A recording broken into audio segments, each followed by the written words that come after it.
ఏ రాజమౌళి గారు, మీకు ఇబ్బంది కలిగింది, మీ వీడియో రకరకాల చోట్లకి ఏదో ఇబ్బంది కలిగి మీరు రిలీజ్ చేయలేకపోయారు.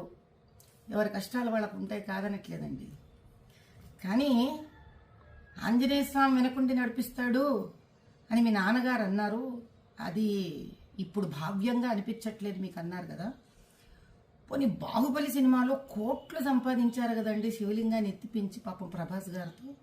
అప్పుడేమన్నా శివుడి మీద ఏమైనా దానకం చదివారా మీరేమన్నా?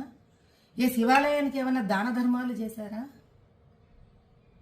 ఆ రోజు చేసింది లేదు, ఈ రోజు తిట్టుకోవడం ఎందుకండి ఆంజనేయ స్వామిని చెప్పండి. కుల వృత్తిలో వ్యక్తులు అంటే కుమ్మరివాడు ఆ కుమ్మరి వస్తువులని, కంసాలివాడు తన కంసాలి వస్తువుని, డాక్టర్ తాను సర్జరీలో వాడే సర్జరీ వస్తువులని, వీటిని అన్నిటినీ దైవంగా భావిస్తారండి. భగవంతుడు డబ్బు సంపాదనకి వాడుకోండి, కాదనట్లేదు. కనీసం డబ్బు సంపాదనకి ఉపయోగపడ్డాడు భగవంతుడు అని ఆయన పట్ల ఒక గౌరవం ఉంచడం మీలాంటి వాళ్ళకి, మాలాంటి వాళ్ళకి, మనందరికీ సామాజిక స్ఫూర్తిగా ఉండాలి. ఎందుకంటే ప్రజలు మనని చూసి మన మాట విని చైతన్యవంతమవుతారు.